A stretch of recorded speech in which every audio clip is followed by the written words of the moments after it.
सत्य है कि मनुष्य का भविष्य भगवान के हाथ में है, परंतु ज्योतिषित विद्या भी हमें भविष्य बताती है। कभी-कभी बहुत परेशानी में हम इसका सहारा ले एक लेते हैं। बात हमें बताओ कि भविष्य का मतलब है जो कुछ हमने पूर्व में कर्म किए हैं उसके अनुसार इस शरीर की रचना हुई और इस रचना में वो लिख गया है कि इतने वर्ष में ये, इतने वर्ष में शुभ अशुभ, सुख और दुख। ठीक है ना? अब जो हम भजन कर रहे हैं ये कहाँ लिखा था? हम इसके प्रभाव से लेख को भी मिटाएंगे, इसके प्रभाव से हम भगवान को प्राप्त करेंगे। हमारे भाग्य में, कुंडली में नहीं लिखा भगवत प्राप्ति, हमारी कुंडली में नहीं लिखा कि हम कौन सी सिद्धि प्राप्त करेंगे भजन से। ये मानव देह केवल पशु का देह नहीं है कि जो हमारे भाग्य में लिखा वही हम केवल भोगेंगे। नहीं, हम नवीन कर्म करेंगे, ऐसे महान कर्म करेंगे, ऐसा भजन करेंगे कि अपने भाग्य को मिटा दे, तभी भगवत प्राप्ति होती है। अगर हमें अभी कोई बता दे कि परसों आपको एक कष्ट होने वाला है, बच नहीं सकते हो, तो परसों कष्ट होता तब हम दुखी होते, लेकिन दुखी तो आज से हो गए ना। और उसके निवारण के लिए सच्ची बात मान लो, भगवान ही केवल निवारण कर सकते हैं। अगर और कोई निवारण का उपाय होता तो दशरथ जी का मरण, सिया जी का हरण, भगवान का वन वन भटकना, ये कुंडली के विचार में कमी नहीं की थी वशिष्ठ जैसे त्रिकालज्ञ महापुरुष, और उधर जनकपुर में सदानंद जैसे सिया जी के पक्ष के पंडित सदानंद जी महाराज, और ये कुलगुरु वशिष्ठ जी त्रिकालज्ञ। क्या कुंडली विचार में कुछ कमी रह गई कि ये जानकारी में कमी थी? वो ऐसे हाथ मींचते हुए भरत जी से कह रहे, सुनो भरत, भावी प्रबल बिलख कहो मुनिनाथ, हानि लाभ जीवन मरण जस अपजस विधि हाथ। क्या करो? सही ढंग से चलो, भगवान का आश्रय लो, भगवान की लीला कथा सुनो, नाम जप करो, अपने कर्तव्य का पालन करो, जो दुख सुख आए उसको सहते रहो। अगर हमको बता दे कोई कि आज के 5वें दिन भारी संकट आने वाला है, और वो भारी संकट 5वें दिन किस रूप में आता कि नहीं आता, हम आज ही से डिस्टर्ब हो गए, बढ़िया ये कि जानो ही मती, जो कुछ आवेगा भगवान है, हम सहने के लिए तैयार हैं, हमारे कर्म का फल होगा। और उसको मिटा सकते हैं तो भगवान ही मिटा सकते हैं, ये तो पक्की बात जान लो। अब हम चिंता क्यों करें? भगवान है ना, हम नाम जप करते हैं। अब अगर हम पहले से इस बात की चिंता में रहें तो हम तो मर जाएंगे। कल तुमको एक्सीडेंट होगा, तुम्हारी हड्डी टूट जाएगी, अब चाहे जहां उपाय कर लो, अगर कल हड्डी टूटनी है तो टूटनी है, पक्का है। लेकिन हम आज से क्यों तोड़ के बैठ जाए अपने दिमाग को, अपने बल को, आत्मबल को? हो सकता है वो जो लिखा है वो कल टल जाए, हो सकता है, क्योंकि भगवान के भरोसे सब हो जाता है। भगवान बड़े बड़े लेख को भी बदल देते हैं, तो हम उनका आश्रय लें, उनका भजन करें, उनकी सेवा करें और अपने कर्तव्य का पालन करें।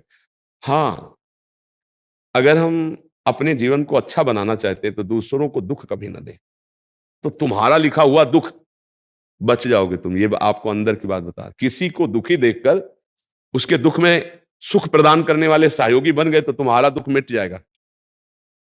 किसी के सुख को छीनकर स्वयं सुखी होना चाहोगे, तुम्हारा दुख पक्का और बढ़ जाएगा। खूब नाम जप करो, भगवद आश्रित रहो। हमें लगता है कि ज्यादा जानकारी दुख का कारण बनती है। आज से 10 दिन बाद 7.5 शनिचर लग जाएगा आपका, वो आज से ही लग जाएगा।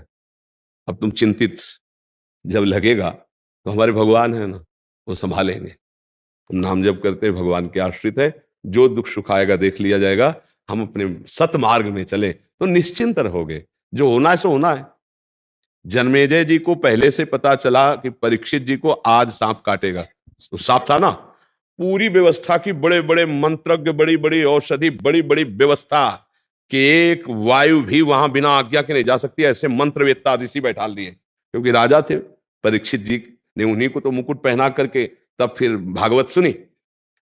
जीव ही समय आया तक्षक के काटने का, तो ब्रह्म ऋषि लोग फल फूल लाकर राजा को समर्पित करते थे और उनकी जांच नहीं होती थी, क्योंकि ऋषियों की जांच, तो एक ऋषि के पुष्प में ही, पराग में, लाल दाने के रूप में छोटा रूप, इच्छाधारी होते तो महान, छोटा रूप धारण करके बैठ गए। जो ही ऐसे समर्पित किए, पुष्प ऐसे लिया और जीव ही ऐसे माथे में लगाने को विशाल रूप धारण करके काटते ही बस मोर अंतर ध्यान। रोक पाए? होनी थी। संगी ऋषि ने साप दे दिया था, आज के 7वें दिन भयानक विषधारी तक्षक सर्प काटेगा, और ऐसी व्यवस्था नहीं थी, एक खंभ का महल बना था, औषधियों से वो खंभ लेपित था कि चढ़ नहीं सकता, आसपास मंत्रों से कील दिया गया था, बड़ी भारी व्यवस्था थी कि परीक्षित जी को, लेकिन ना समय आया, काम हो गया। तो जो होना है उसके लिए हमें चिंता क्या करनी, टाल तो सकते नहीं, और जो टलना है वो भगवान टाल देंगे। तो हम आज से निश्चिंत होकर भगवान की शरण में भजन करते हुए धर्म पूर्वक आचरण धर्म के करते हुए समय व्यतीत करें। हमें लगता है ज्यादा इस चिंता में नहीं फंसना चाहिए कि अब कल क्या होगा, ये हम जानकारी कर ले। बड़ी कृपा है कि हमें जानकारी नहीं है कि कल क्या होगा, तो हम आज से चैन से रह लेंगे, आज धर्म से जी लेंगे। नहीं, कल की चिंता में हमारा आज बर्बाद हो जाएगा, नहीं हो जाएगा वर्तमान और कल पता नहीं वो आवे कि ना आवे, ऐसा भी हो सकता है। भगवान बचा ले, भगवान के आश्रित है, वो टाल सकते हैं। मान लो एक्सीडेंट होना है कल, तो पैर में ठोकर लगी, वो भी तो एक्सीडेंट हो जाएगा। एक चबेटा लगा, थोड़ा अंगूठा फूटा, बच गए, बोले हो गया, वो निकल गया। तो भगवान ऐसा भी कर सकते हैं, वो कर तुम अन्यथा कर तुम सर्व समर्थ है। हम मस्त रहे, उनके सहारे रहे। ज्यादा जानकारी हमें लगता है नुकसानदायक होती है, क्योंकि परेशानी बढ़ जाएगी ना दिमाग में। ज्योतिष शास्त्र सत्य है ऐसा नहीं, पर उसको जानने वाले हों। तो परीक्षित जी के जन्म लेते ही सब बता दिया गया था, ये होगा शास्त्र के जन्म। तो हमें लगता है अपने को बचना चाहिए, अपने दिमाग को सुरक्षित रखने के लिए भगवान की कथाएं पढ़ो, भगवान का नाम जप करो, भगवान के आश्रित रहो, अच्छे आचरण करो। जो होना होगा सो हो ही जाएगा, देख लिया जाएगा। कल की बात को हम आज चिंतित होकर परेशान हो जाए, हमें लगता है बुद्धिमानी तो नहीं होगी। क्यों? देह की चिंता